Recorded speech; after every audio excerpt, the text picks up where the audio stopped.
Alors, si ça vous convient, je vais me permettre de commencer en France. J'ai l'immense joie d'accueillir Yolène Delavigne et de vous accueillir tous. Nous sommes ravis, Faune-Alfort et le Jane Goodall Institute, de vous accueillir pour cette conférence. Accueillir Yolène Delavigne, c'est un grand honneur et une grande joie, à la fois pour Faune-Alfort et pour nous, puisque nous sommes extrêmement liés à Yolène, qui est une voix respectée dans le domaine de l'écologie grâce à sa capacité à communiquer de façon claire, positive, engageante, toujours sur des sujets très complexes qu'elle ne cherche jamais à éviter. Elle est connue du grand public depuis extrêmement longtemps, puisque déjà à travers ton activité de chroniqueuse sur France Inter, sur RTL, sur France Info, sur Europe 1, tes commentaires dans les reportages d'Ushuaïa sur TF1 pour certains d'entre nous qui ont eu la chance de le suivre. Vous aviez lancé, chère Yolène, pardon, en tant que rédactrice en chef Femme Online, qui était quand même le premier moteur de recherche féminin en Europe, vraiment une précurtrice d'ores et déjà. Et entre les Côtes d'Armor et Paris, ce que vous continuez à faire jusqu'aujourd'hui, vous avez toujours essayé de mettre au cœur l'impact de l'homme sur la nature. Depuis votre enfance, vous êtes lancé avec votre mari sur la plantation de haies bocagères. C'est à cette occasion que vous avez reçu le prix Terre de Femmes de la Fondation Yves Rocher. Des kilomètres entiers que vous aviez mis et vraiment je recommande à tout le monde d'aller voir tout ce que vous avez fait sur ce sujet. C'est vraiment extrêmement intéressant de voir combien, comme souvent dans les projets que vous menez, vous avez été précurtrice. Vraiment, vous avez été très en avance. Ensuite, vous avez été rédactrice en chef du magazine féminin Atmosphère. Vous avez créé et dirigé le portail féminin Teva. Donc vraiment toujours en première, la première fête de l'écologie et de la nature, puisque avec la fête Nat. Et ensuite, vous avez toujours continué parallèlement à offrir un lieu chez vous aussi de retraite pour des chevaux souvent martyrisés. Vous avez ensuite créé Néoplanète, qui avait vraiment ce ton résolument optimiste, ce ton qui a été repris par certains et qu'on aimerait bien retrouver parfois un petit peu plus, qui diffusait non seulement tellement Alors, je vais me permettre de lever le son. Voilà. Vous avez dit une phrase qui m'a beaucoup marqué. Vous avez dit, le problème de ce milieu, c'est que face aux choses extrêmement graves qui se passent, on devient très vite pessimiste. On a tendance à ne montrer que l'anxiogène vis-à-vis des gens. C'est contre-productif. Nous ne cachons pas la vérité, mais nous disons que tout espoir n'est pas perdu. Et quand j'écoute cette phrase qui date de 2002, de votre part, je retrouve vraiment le discours du docteur Jane Goodall, dans lequel vous êtes tellement en harmonie, elle qui vous apprécie tellement lorsque vous vous êtes rencontrés et qui est vraiment ravie de partager avec vous les moments qu'elle a pu faire. Vous avez fondé en 2016 l'Université d'été de l'animal, qui a pour objectif de réunir chaque année les plus grands spécialistes de l'intelligence animale et de communiquer leurs découvertes au grand public. C'est un moment unique pour ceux qui n'ont pas eu l'occasion d'y aller. Je me permets de rappeler que le prochain a lieu au mois d'août, toujours dans ce lieu magique en Bretagne, qui vous est si cher. Vous avez des publications et vous pouvez en retrouver nombreuses derrière moi, puisque je suis une grande fan, des publications toujours passionnantes, des livres sur les intelligences animales, évidemment, qui sont ce sujet que vous portez depuis plus de 20 ans maintenant, et un sujet tellement important sur lequel on vous écoute avec tellement d'attention, mais où vous mettez aussi, et c'est peut-être ce qui fait votre particularité par rapport à beaucoup de gens dans ce milieu, vous mettez toujours en valeur les autres. Vous essayez toujours que le contenu, que le fond de ce qui est exprimé puisse être partagé avec le plus grand nombre. Et c'est une de ces nombreuses qualités qu'on apprécie tellement chez vous, Yolène.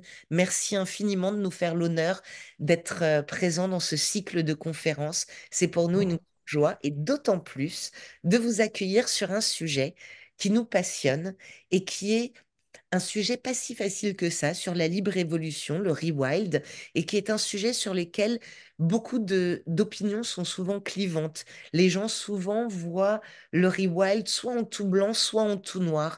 Et on trouvait, avec la finesse qui vous caractérise, on est persuadé que grâce à cet échange avec vous, en vous écoutant, puis avec ce jeu de questions-réponses, puisque tout le monde est amené à poser ses questions avec plaisir après dans le chat au fur et à mesure de pouvoir échanger sur ce sujet qui est au cœur de l'actualité, qui est parfois décrié, qui est souvent encensé et qui est en tout cas passionnant. Merci beaucoup Yolène et bienvenue dans ce cycle de conférences de Jane porté par Fonalfort et le Jane Goodall Institute France. Merci de cette introduction. Je suis très gênée. J'ai pris quelques coups de chaud parce que vraiment, c'est trop gentil, c'est trop flatteur et trop gentil. Euh, en effet, juste avant de parler de la libre évolution, maintenant, je me consacre aux intelligences animales parce que c'est comme la libre évolution. Vous avez souligné que l'optimisme est très important parce qu'en fait, ce sont les optimistes qui bougent. Ce sont toujours des optimistes qui ont fait changer le monde, qui l'ont fait évoluer. Être pessimiste, c'est un peu facile parce que c'est. Alors, les pessimistes disent oui, mais moi, je suis réaliste. Bah oui, mais si la réalité, c'est rien faire, ça ne fonctionne pas comme ça. Et les intelligences animales, c'est un domaine de recherche extrêmement nouveau et extrêmement révolutionnaire finalement, parce que ça nous permet de voir la nature d'une manière totalement différente et enfin de respecter les autres, ce qui est très compliqué pour les humains de respecter les animaux qui ne sont pas comme eux. Et la libre évolution, c'est le même genre de sujet. Alors je préfère quand même tout de suite bien être honnête avec vous. Je ne suis pas une spécialiste de la libre évolution, je suis passionnée par ce sujet, donc c'est pour ça que j'étais ravie que Galit me propose cette intervention. Donc on va en parler ensemble, mais il y a beaucoup de spécialistes qui pourraient aussi vous en parler. Ce n'est pas, je ne travaille pas dessus depuis 20 ans, mais je suis administratrice de l'ASPAS, donc je vais un petit peu en parler. L'ASPAS, qui est une des associations françaises qui, grâce au Cochet notamment, Gilbert et Béatrice Cochet, réalise donc des réserves de libre évolution en France. C'est pour ça qu'on en parle beaucoup. Et la libre évolution, c'est un des domaines qui donne enfin de l'espoir et on en a tellement besoin, parce que malgré les critiques dont on va parler, c'est un système assez simple. Bien sûr que c'est compliqué comme tout, mais c'est quand même assez simple par rapport à beaucoup d'autres choses dans l'écologie et ça fonctionne. Donc déjà, c'est deux qualités rares dans le sujet de l'écologie qui méritent d'être soulignées. Alors, pour ceux qui ne savent pas, mais je pense que beaucoup d'entre vous le savent, mais qu'est-ce que c'est que la libre évolution? En gros, c'est de rien faire. Hein. Bon, évidemment, je caricature un peu, mais comme on fait toujours beaucoup trop de choses et souvent mal, parce que nous manquons de connaissances en matière d'animaux, de végétaux, de nature, etc. Souvent, nous faisons, même avec la meilleure volonté du monde, nous faisons des erreurs. L'intérêt de la libre évolution, c'est que nous faisons confiance à la nature et nous laissons des espaces de nature sauvage, tranquille, en paix et sans activité humaine, sans coupe de bois, pastoralisme, chasse, pêche, cueillette, etc., ou sport de nature. Un des premiers qui en a parlé, c'est un Américain. Les Américains sont très en pointe sur ce sujet. C'est l'écologiste Aldo Leopold qui est le premier à proposer une aire de wilderness aux États-Unis en 1924. Donc, vous voyez, il était déjà très en avance en disant que, et je trouve que c'est très beau, il disait que la nature sauvage, c'est un lieu d'humilité pour l'homme et que c'était la seule chose que l'homme ne pouvait pas créer. Et je trouve que c'est assez formidable de enfin se dire que non, nous ne sommes pas les dieux vivants que nous pensons être et qu'il y a des choses que nous ne pouvons pas faire. Et notamment, la plus belle des choses au monde, c'est la nature. Et donc, reconnaître ça, c'était déjà un pas formidable. Donc, après, le terme de la libre évolution, bah, il a émergé en gros dans les années 90. Après, alors là, je reviens sur la France, après les travaux du naturaliste François Terrasson, qui disait une phrase formidable: vous aimez la nature, alors foutez-lui la paix. Et il avait complètement raison, c'est exactement ce qu'il faut faire. Ou l'écologue Jean-Claude Guénaud, qui est un des fondateurs de l'association Forêt Sauvage, qui justement, avec l'ASPAS, avec d'autres associations comme ça, pratique la libre évolution. Donc progressivement, en fait, le concept a pris beaucoup d'ampleur. Et donc, justement, avec des associations comme l'ASPAS, dont je vous parlais tout à l'heure, l'Association de protection des animaux sauvages, qui rachètent des terres et qui les laissent en libre évolution, ou l'association Francis Salé, qui, elle, travaille plus précisément sur la forêt primaire et qui fait un travail remarquable. Alors, pourquoi la libre évolution? En fait, quel est le but de la libre évolution? Parce que certains vont dire, bah, il y a des espaces protégés en France, on en a déjà plein, on est déjà très fort dans la matière, on a beaucoup de réserves naturelles, des parcs nationaux, etc. Oui, mais ce que souvent on ignore, c'est que les chartes et les règlements de ces lieux, en fait, régissent et acceptent, je veux dire, les activités humaines et même ont intérêt à en avoir parce que ça rapporte économiquement, ça rapporte de l'argent. Et donc, il est possible, par exemple, de chasser dans 70% des réserves naturelles nationales, ce qui peut paraître hallucinant. Comment peut-on protéger des animaux dans une réserve naturelle tout en les chassant? Enfin, pour certains, ça peut paraître quand même très, très compliqué. Et donc, dans certains parcs nationaux, comme ceux des Cévennes ou les Calanques, on peut chasser. De même, l'exploitation forestière, elle se pratique dans quasiment tous les espaces dits protégés. Donc, ce n'est pas une vraie protection. Pour les aires marines protégées, c'est la même chose. On peut y pêcher. L'association Bloom a récemment, d'ailleurs, fait une grosse opération pour nous, nous, nous informer sur des pêches au chalut, des pêches, et puis des heures et des heures de pêche mensuelle dans des réserves dites protégées. Donc l'urgence, c'est vraiment de protéger, de préserver réellement des espaces de nature libre où la vie sauvage peut enfin se développer à l'abri des humains. En gros, c'est de protéger la nature de l'impact humain, parce que là, nous sommes arrivés à un niveau où la nature n'a absolument plus de place pour vivre. Les animaux ne savent plus où manger, où trouver de la nourriture, où fonder un nid et une famille, où aller chasser, où se protéger. Ils sont en permanence euh, poursuivis, ils trouvent du béton partout, il n'y a plus de nourriture. Donc, on est arrivé à un stade de véritable urgence. La libre évolution, en effet, est un des solutions les plus formidables dans ce domaine-là. Alors, libre évolution, y a deux termes qu'on dit souvent synonymes, mais ce n'est pas tout à fait vrai. C'est la libre évolution ou le réensauvagement. Alors là, pour certains, c'est une contradiction, pour d'autres, c'est une complémentarité. En fait, c'est deux écoles qui ne s'affrontent pas forcément, hein, au contraire, mais ce sont deux écoles. Il y a la libre évolution pure, qui est vraiment de la protection forte. C'est ce qu'on fait à l'espace. Là, on part du principe que vous laissez la nature, elle sait se gérer toute seule, et vous ne ramassez pas une feuille, vous ne réintroduisez pas d'animaux, vous ne faites rien. Je vous parlerai du Costa Rica, parce que j'y suis allée, Galit le sait, ça a été le rêve absolu de ma vie. Et ben, au Costa Rica, c'est vraiment ce qu'ils font. On ne peut pas toucher, même prendre une pierre pour l'étudier, etc.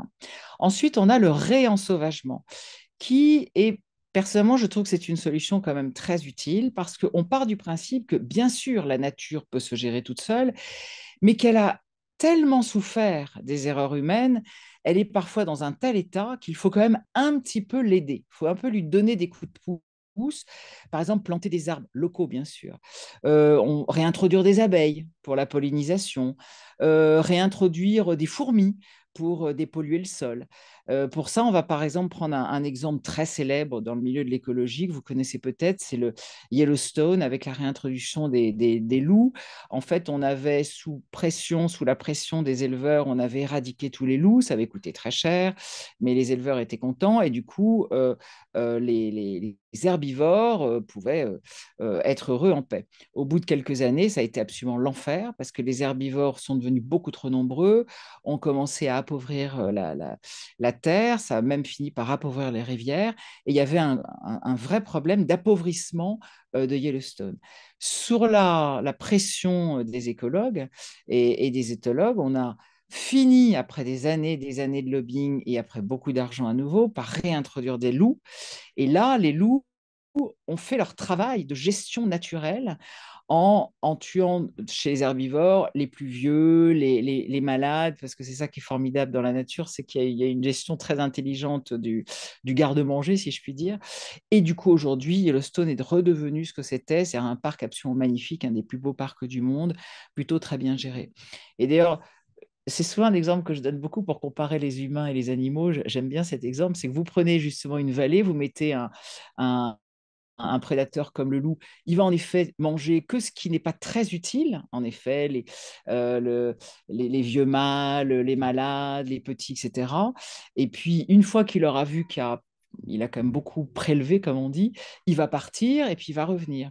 Vous mettez dans la même vallée un autre grand prédateur qui est l'humain, il va tuer tout ce qui est chouette. Tout ce qui est chouette pour lui. Donc, il va tuer les mâles parce qu'il va leur couper la tête, il va les mettre dans son salon, il trouve que c'est chouette. Il va tuer les belles femelles, parce que les vieux, les moches, tout ça, ça l'intéresse pas. Hein, pour un chasseur, c'est pas très. Et puis il va couper les arbres, puis à un moment, il va se dire, oh, bah flûte, bah, il n'y a plus rien. Bah voilà, c'est un peu, bon, je caricature, évidemment, c'est une image, mais c'est un peu ce qui se passe aujourd'hui. Et c'est là aussi où la nature et les animaux ont beaucoup, beaucoup, beaucoup de leçons à nous donner pour la gestion de leur garde-manger. Alors, ce qui est passionnant aussi dans la libre évolution, c'est qu'en fait, c'est un vrai débat philosophique. De toute façon, c'est le cas de tous les débats autour de l'écologie. Mais alors, surtout, la libre évolution, c'est vraiment intéressant parce que, en fait, on interroge la place de l'humain dans la nature. Et ça, c'est quand même très compliqué, parce que depuis toujours, on nous a toujours dit que bah, l'humain, c'est le maître. Même nos religions nous l'ont dit, la nature est au service de l'homme, elle est là pour le nourrir, elle est là pour le servir. Et donc, tout d'un coup, on commence à dire, bah non, il pourrait y avoir des places pour l'humain et puis une place pour la nature à côté. Et chacun doit vivre côte à côte en respectant l'autre, mais non, l'humain n'a pas à interférer dans la nature. C'est très compliqué à comprendre pour la plupart des gens parce qu'ils n'ont pas été éduqués comme ça et que ça fait des siècles qu'on ne nous a pas appris à raisonner comme ça. Donc, du coup, il y a beaucoup de critiques sur la libre évolution. J'en mets quelques-unes. Hein. Vous mettez la nature sous cloche. Ah oui, la nature, c'est pas un musée, vous fermez comme ça et puis on fait plus rien. Vous privilégiez les petits oiseaux au détriment des humains. Vous n'aimez pas les humains, puisqu'il n'y a qu'un truc qui vous intéresse, c'est de protéger la nature. Vous privilégiez le sauvage, mais le sauvage, ça fait peur, c'est dangereux, mais vous êtes complètement inconscient. On va avoir des ours, des loups sanguinaires qui vont attaquer les populations. Euh, vous privilégiez la saleté, parce que ça, c'est quelque chose de nouveau chez l'homme contemporain. La nature, c'est sale. La nature, il faut qu'on fasse propre. Ça, on aime bien faire propre. Donc, on aime tondre, on aime couper, on aime bien nettoyer les forêts, etc. Donc la libre évolution, mon Dieu, il va y avoir des herbes partout, il va y avoir des ronces, il va y avoir des excréments. Enfin, c'est épouvantable. Il va y avoir des plumes qui vont tomber, c'est horrible, etc. Et donc, puis alors, on entend aussi, c'est un retour vers le passé. Enfin, écoutez, on est en 2024 quand même. L'avenir, c'est pas ça. On va pas laisser, c'est ridicule, etc. Donc, en fait, il y a énormément de critiques de toutes sortes qu'on peut comprendre, hein, mais parce que justement, ce débat, c'est de remettre en question notre fameuse culture judéo-chrétienne où on nous a expliqué qu'on dominait la nature et qu'elle était à notre service. Donc le philosophe français Baptiste Morisot, qui est un grand défenseur de la libre évolution, il a écrit beaucoup de pages là-dessus, dit la libre évolution n'est pas un lâcher-prise candide, c'est une pratique diplomatique. Et je trouve que c'est une très jolie expression parce que c'est exactement ça, c'est une espèce de diplomatie vis-à-vis d'un autre peuple qui est le peuple de la nature, qui est un peuple qu'on ne connaît pas très bien. Donc, il faut être diplomate, il faut essayer de parler, de comprendre, de se faire comprendre, etc. Et c'est en fait la diplomatie et l'attention portée aux autres êtres vivants qui méritent autant que nous de vivre, même si nous ne nous en rendons pas compte et qui sont là en grand danger d'extinction. C'est en fait notre capacité à cohabiter avec les autres. Et là où je trouve ça passionnant, c'est que finalement, ça nous pose le problème du respect. On parle toujours beaucoup d'amour quand on parle de la nature. Moi, je trouve que l'amour, c'est dangereux. On peut mal aimer, on peut trop aimer, on peut. L'amour, c'est pas toujours forcément le bon truc avec les animaux. C'est pas forcément la bonne chose. Souvent, on aime mal avec les humains aussi, d'ailleurs. Le respect, c'est respecter l'animal, c'est l'aimer tel qu'il doit être aimé, en le laissant comme il doit être aimé, comme on doit faire pareil avec un amoureux, avec ses enfants. Ou je sais pas. Donc c'est très compliqué. Et c'est pour ça que j'aime bien cette pratique diplomatique de Baptiste Morisot, parce que c'est exactement ça, la libre évolution. C'est respecter la nature telle qu'elle est et la laisser s'épanouir telle qu'elle en a besoin et telle qu'elle elle le désire au fond d'elle-même, même si c'est un peu anthropomorphique ce que je dis. Donc, le but, en fait, de cette cohabitation apaisée, finalement, l'idéal qui fait rêver les fervents admirateurs de la libre évolution, c'est en gros 25 à 30 de territoire en libre évolution en Europe et en France. Ça peut paraître fou, on n'en est pas encore là, mais c'est tout à fait faisable. Et donc, je reviens au rêve dont je vous parlais tout à l'heure, le Costa Rica. J'ai eu la chance de réaliser ce rêve depuis des années. J'y suis allée là en janvier. Et au Costa Rica, 27% du pays est en réserve. En réserve, donc je vous ai dit, protection forte. Et il faut voir que le Costa Rica, c'est tout petit, hein, c'est un dixième de la France. Et le résultat, c'est que maintenant, elle a 6% de la biodiversité du monde, ce qui est énorme. Et c'est la première fois que je suis allée dans un pays où je voyais ce que c'était que faire la paix avec la nature. C'est un pays très pacifiste. Vous savez, comme ils ont une université de la paix qui enseigne la communication non violente et la paix à des diplomates, à des directeurs d'ONG, etc. Ils ont renoncé à l'armée en 1974 et ils ont mis tout l'argent dans l'éducation, ce qui fait que vous passez dans ce pays qui était extrêmement pauvre avant, avec beaucoup d'insécurité. Dans le moindre village, avec 6 maisons, vous avez une école magnifique, il y a des écoles partout. Et ils ont tablé en fait sur un tourisme d'élite, il faut quand même le reconnaître, parce que la moindre, alors d'élite, c'est pas, mais quand même, il faut pouvoir aller au Costa Rica, puisque chaque réserve coûte en gros 30 euros l'entrée. Donc quand vous êtes un couple, ça fait 60 euros par réserve. C'est quand même un vrai budget, mais le résultat, c'est que ce ne sont que des gens euh, hyper respectueux, une nature qui est absolument incroyable.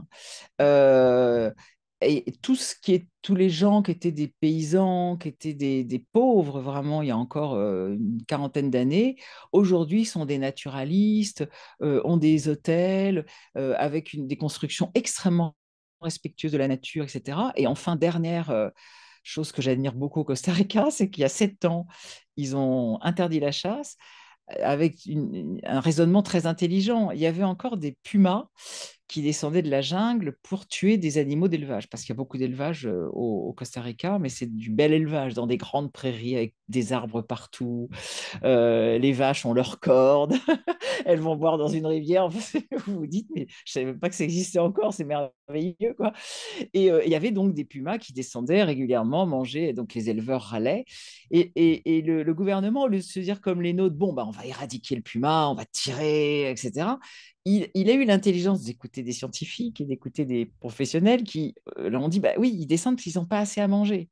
Donc, ils ont interdit la chasse, ce qui fait que maintenant, on ne tue plus les animaux qui sont les proies du puma et ils n'ont plus aucun problème.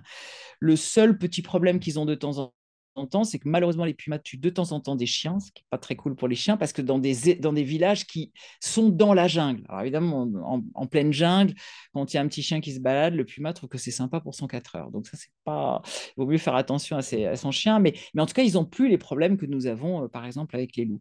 Donc voilà un pays qui prouve que la libre évolution euh, peut rendre les gens heureux, et peut-être un vrai rendement économique, puisque le Costa Rica maintenant est un pays qui est loin d'être pauvre. C'est un des pays les plus riches d'Amérique centrale. Et donc, la libre évolution, ça fonctionne. Alors, pour revenir dans notre pays en Europe, on est plutôt très dynamique quand même sur ce terrain. Il y a de nombreuses expérimentations en Europe et en France. Donc, j'en ai listé quelques-unes, mais je ne pourrais pas être exhaustive. Mais en 2009, il y a une résolution du Parlement européen qui incitait les États membres à agir en faveur de la wilderness, donc zone de nature vierge, en essayant de protéger des espaces et des espèces. En France, il y a une stratégie nationale pour les aires protégées 2030 qui vise normalement à protéger avec une protection forte 10% du territoire. On ne sait pas si on y arrivera, mais ça serait déjà très très bien. Il y a de nombreuses associations, de plus en plus nombreuses, même des toutes petites qui rachètent des terres. Je vous ai cité des grandes comme l'Aspas ou Francis Allais, mais aujourd'hui, vous avez un peu partout des toutes petites associations avec souvent quelques voisins qui se réunissent pour acheter un petit bout de terre et se dire, bon, bah, voilà, on va faire de la libre évolution, on va la laisser, etc. Donc ça, c'est quand même assez formidables. Vous avez des programmes, le programme des espaces en libre évolution des conservatoires d'espaces naturels de Normandie et d'Auvergne, qui sont assez en pointe sur le sujet. L'ONF qui est critiqué sur d'autres sujets, mais a un réseau de réserves biologiques intégrales. Vous avez donc des associations comme l'ASPA, c'est vrai, qui organise, qui fait vraiment des réserves de vie sauvage, euh, avec là aussi protection forte. Il y a eu la création de la coordination libre évolution. Et maintenant, même les particuliers peuvent faire à leur manière un petit peu de libre évolution avec l'ORE. Ce qu'on appelle l'ORE, c'est l'obligation réelle environnementale, qui est un espèce de contrat que vous signez avec l'État via un notaire, où vous engagez, vous, mais pour 100 ans, donc si jamais vous vendez le futur propriétaire, de protéger votre terrain et de le laisser un peu en libre évolution. Alors, ça ne fonctionne pas encore suffisamment parce que ça fait un peu peur aux gens, on peut le comprendre, et que c'est beaucoup d'obligations sans du tout d'avantages. Donc maintenant, on réclame qu'il y ait des avantages fiscaux pour que les gens soient quand même un peu plus amenés à signer des ORE. Alors là, je vous ai donné quelques exemples d'initiatives.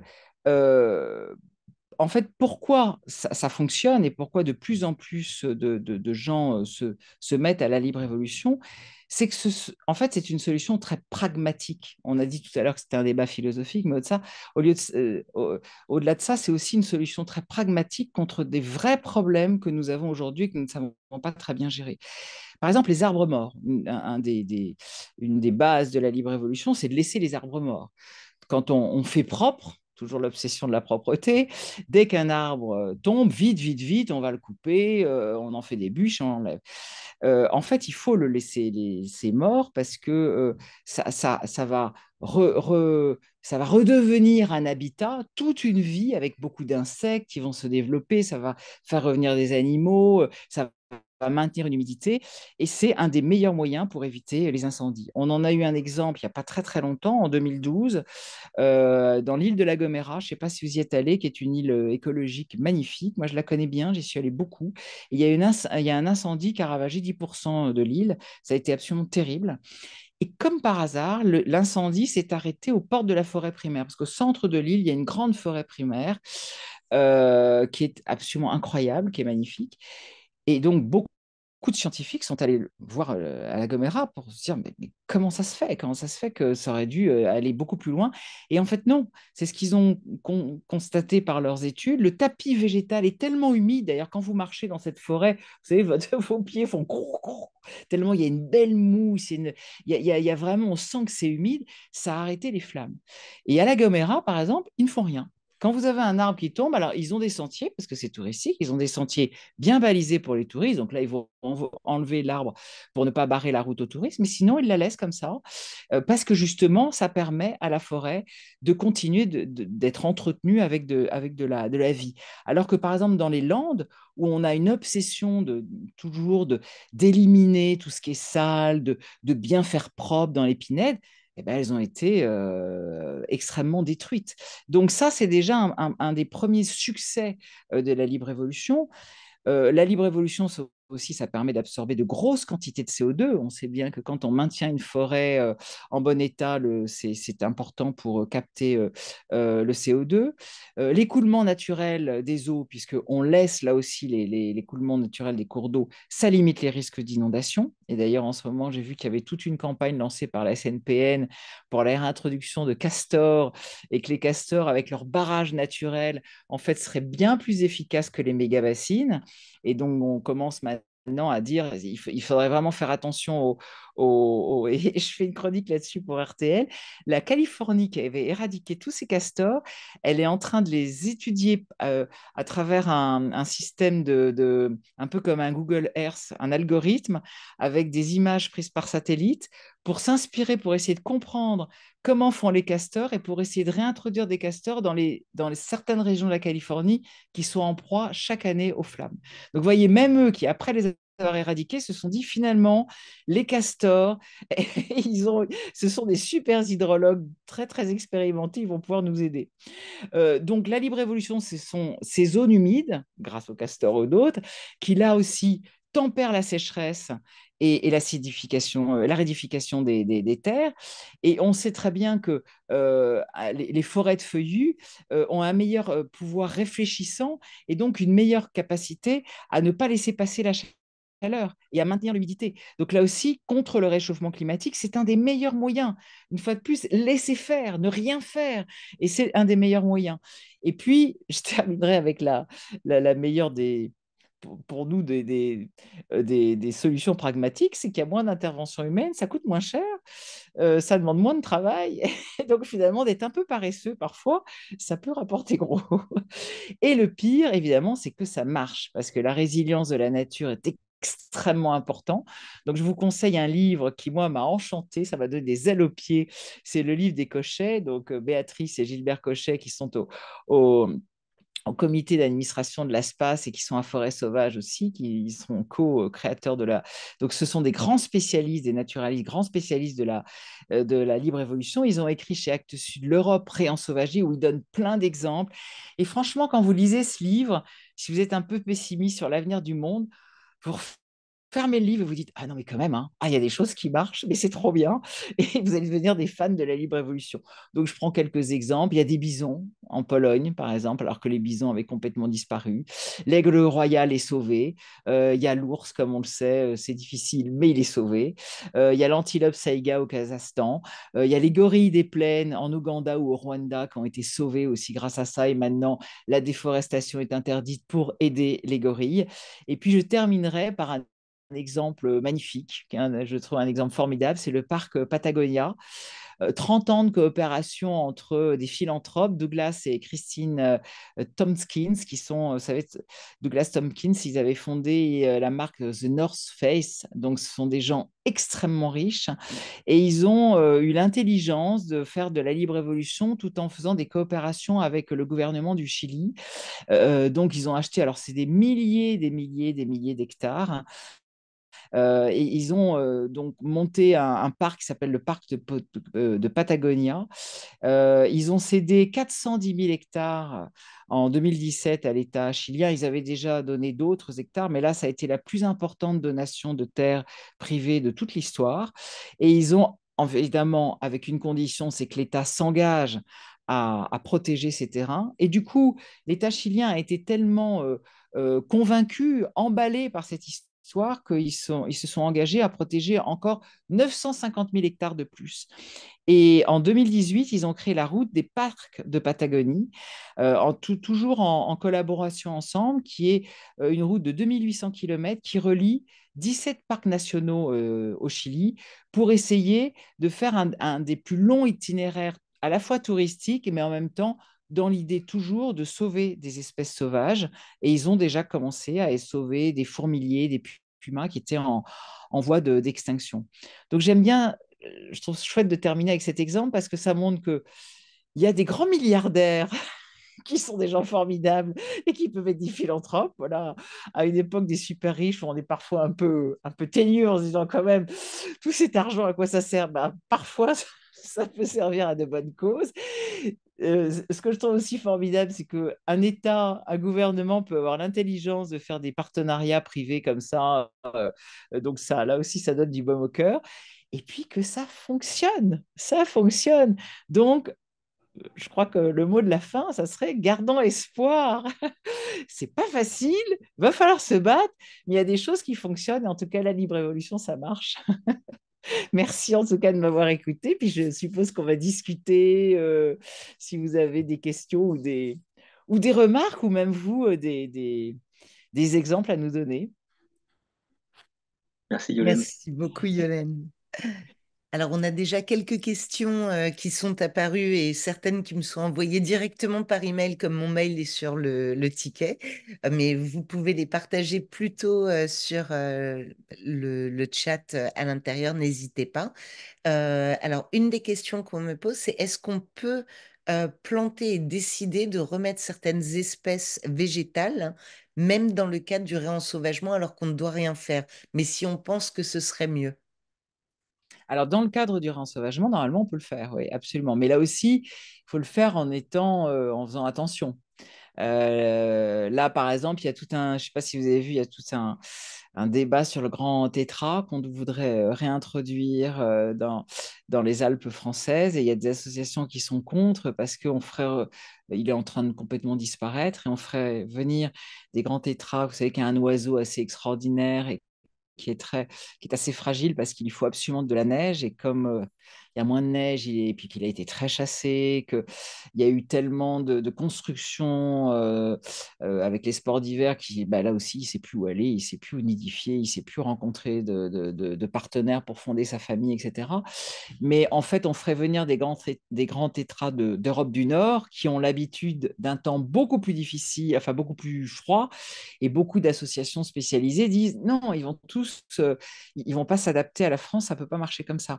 Donc voilà, on peut réintroduire des espèces végétales ou des animaux, mais il faut bien faire attention. Ça, c'est clair. Là aussi, il faut un petit peu essayer de se renseigner. Ça. Bien sûr. Alors, on pose une autre question que je trouve passionnante. J'ai pas du tout la réponse et ta réponse m'intéresse vraiment beaucoup. On dit que on peut mettre donc notre terrain en libre évolution. Est-ce que ça pourrait empêcher juridiquement les chasseurs de pouvoir venir sur ce terrain?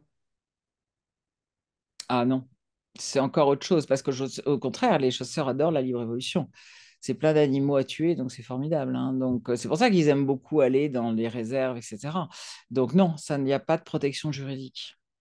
Alors si on signe l'ORE, je pense par contre que là, je pense qu'on doit pouvoir obtenir que les chasseurs n'y viennent pas. Mm. Hmm. Avec l'ORE, ça doit être... euh, mais c'est compliqué. Les chasseurs ayant un tel pouvoir, c'est très compliqué de ne pas faire venir des chasseurs. D'accord. Et il y a une question absolument passionnante qui vient d'être posée dans le chat. Connaissez-vous des initiatives ou des bonnes pratiques pour s'adresser et convaincre des personnes qui sont totalement éloignées de tout ça, les gens qui aiment la nature propre? Comment on peut les convaincre? Ça, c'est une vraie question, hein. Je pense qu'il faut les convaincre petit à petit. Il faut, avec des petites choses qui sont, par exemple, la prairie fleurie. La plupart des gens sont obsédés par l'idée de tondre.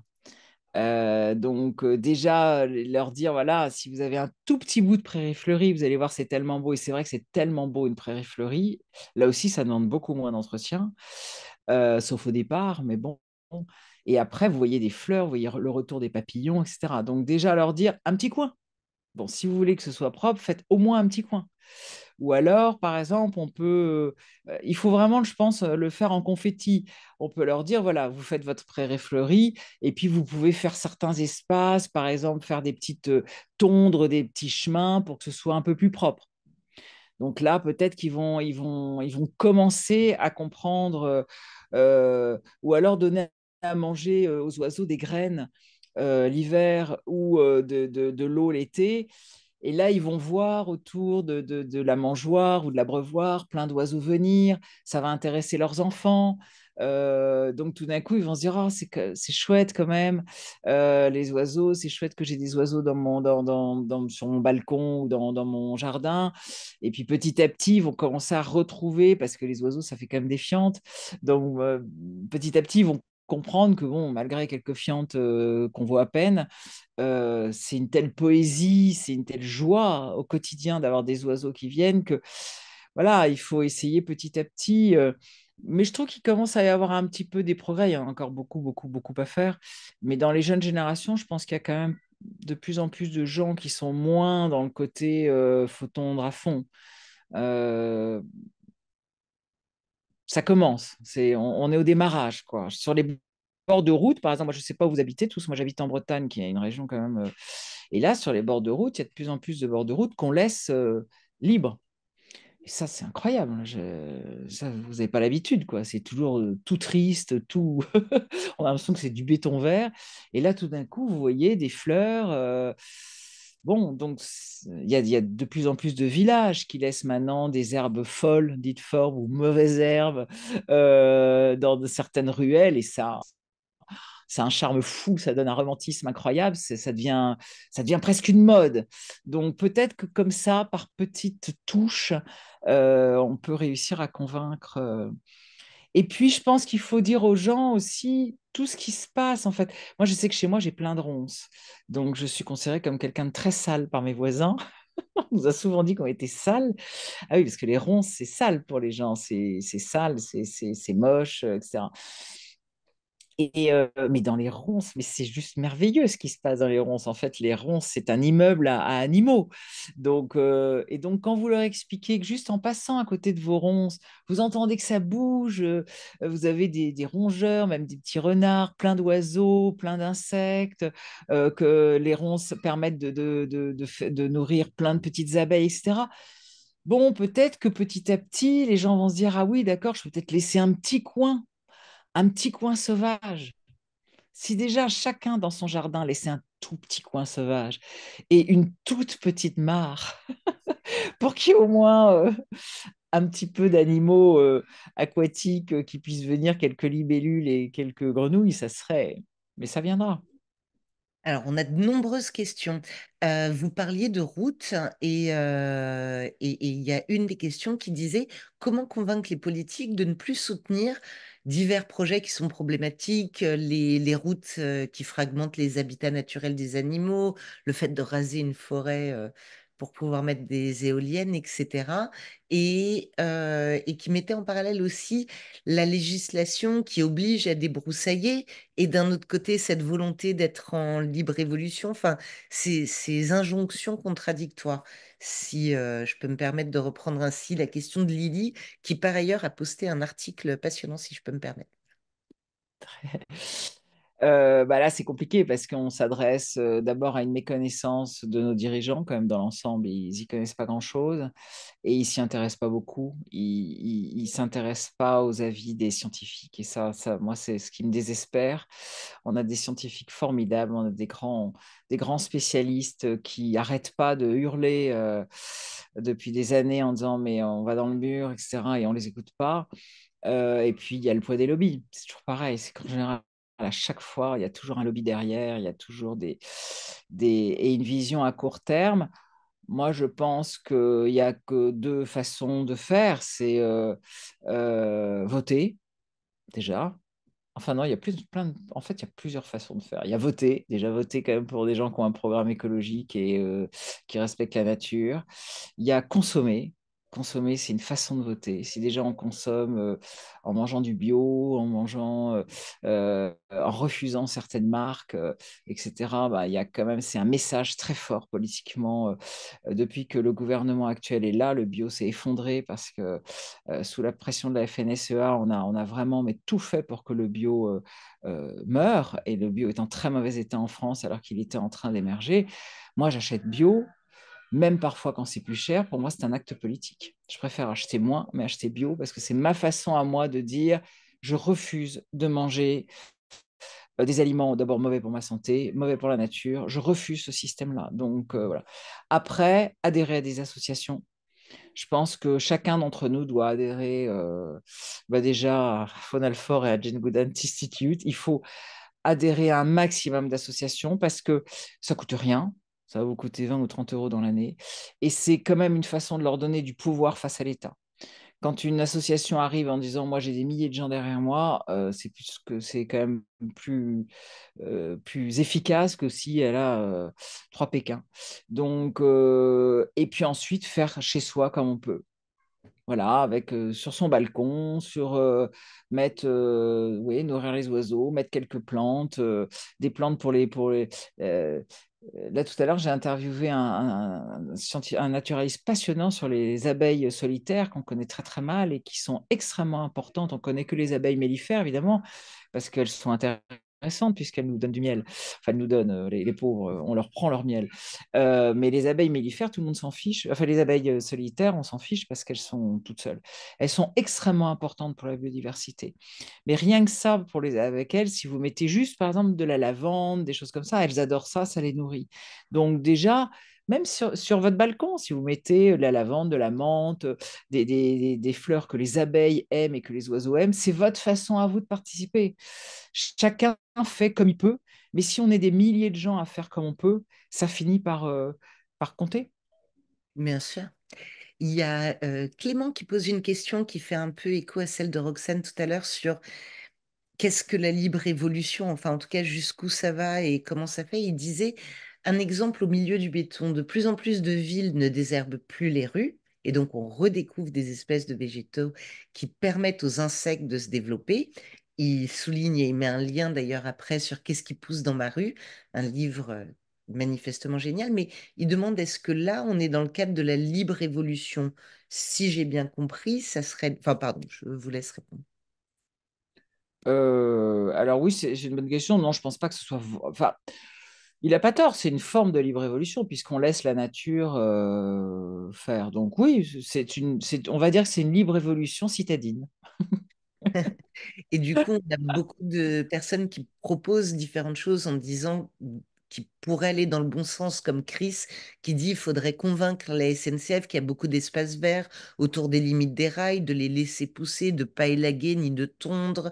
On a, je vous prie de m'excuser, on a aussi, pardon, c'était Chris qui disait aussi, le problème c'est qu'il y a beaucoup de personnes qui sont censées s'occuper des espaces verts, d'élaguer les arbres et qui en fait connaissent pas grand-chose à la biodiversité, qui ne sont pas formées et du coup font un peu n'importe quoi à n'importe quel moment.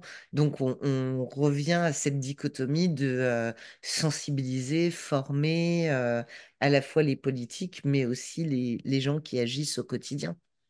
Ah, c'est clair que ça, c'est une base, hein. C'est vrai qu'on a complètement perdu la culture de la nature.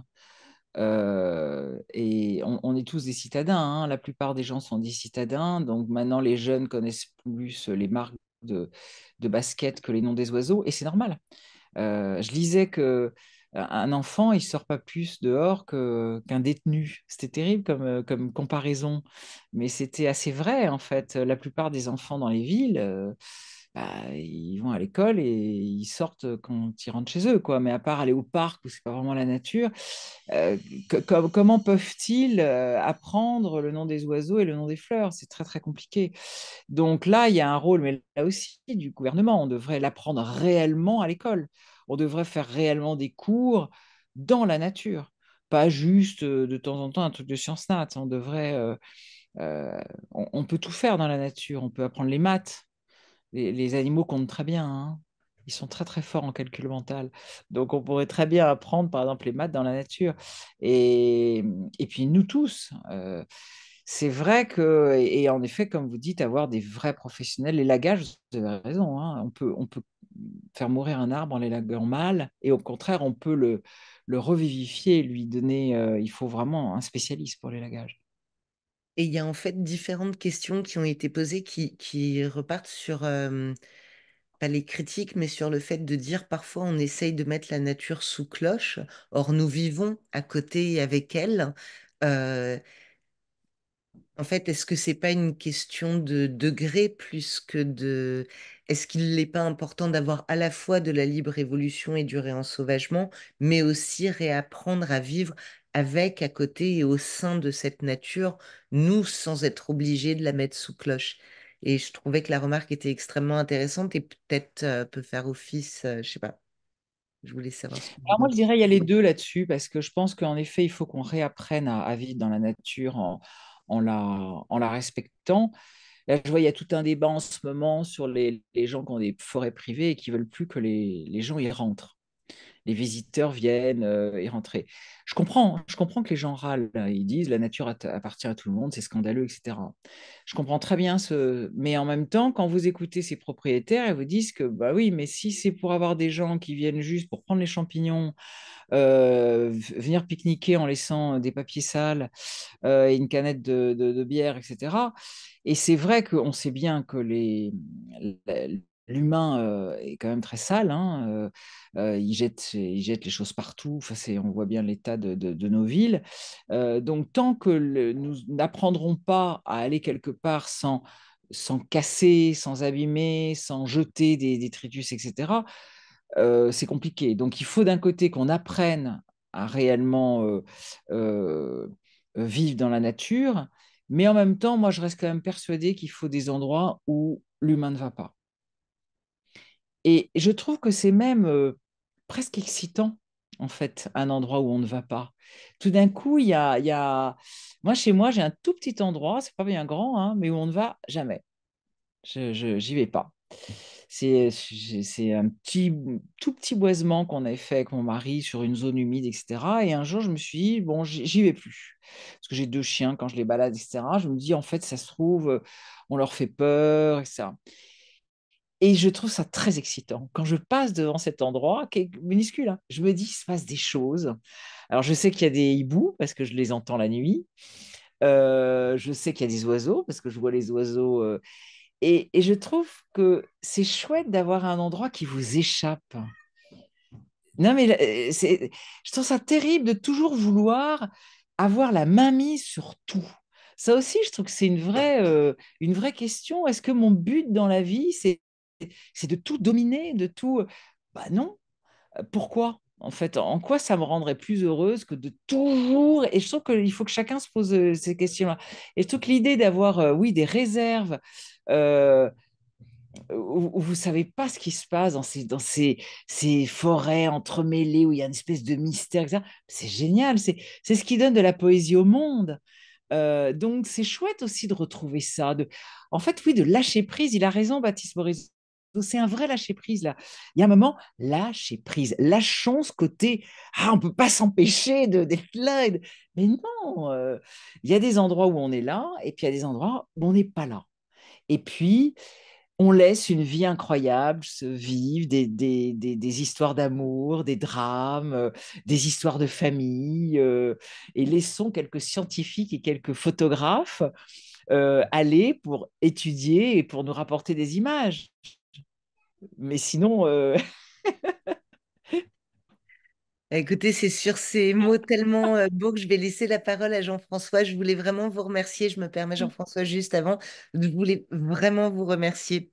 Vous mettez beaucoup de poésie, vous permettez toujours de remettre, de faire le lien entre différents sujets tellement importants. On a parlé de libre évolution et de rensauvagement, mais aussi de la chasse, mais aussi de la gestion de l'espace, mais aussi de respect, d'amour. Et c'était une très, très belle conférence. Mais je suis sûre que Jean-François Corot va en parler bien mieux que moi. Merci beaucoup, Yolène. merci, Elite. Bon, merci beaucoup, Yolène. C'est vraiment extraordinaire qu'une non-spécialiste nous Ah oui, dise autant de belles choses ah et bon, aussi bah, écoutez, profondes. merci. Vous avez été trop modeste, manifestement, au Ah début de cette non, séance. ah non. Non, non, vous nous avez enchanté et rasséréné. Ça fait du bien, effectivement, vous l'avez évoqué, d'avoir un message optimiste et puis de se dire, et notre auditoire a parfaitement répondu en ce sens, se dire que tous nous avons moyen d'agir. Alors, je vous remercie aussi déjà pour avoir fait la différence entre la libre évolution et le réensauvagement, que pour moi-même, j'avoue que c'était pas très clair. Donc, avec ce que vous avez dit, maintenant c'est limpide, effectivement, je fais bien la différence et je me rends compte que là où j'habite dans le Berry, une partie de ma petite propriété est en libre évolution et l'autre, je la réensauvage. Bah, voilà. Voilà, chacun fait ce qu'il peut chez soi, mais ça y est, je fais la différence sur les différentes zones de mon petit Vous êtes domaine. très complet alors. Oui. Alors, merci aussi pour cette citation qu'on va bien retenir de Baptiste Morisot et cette affaire de diplomatie. Alors, c'est vrai que c'est vraiment intéressant comme formule parce qu'après tout, il faut composer avec ce qui nous entoure.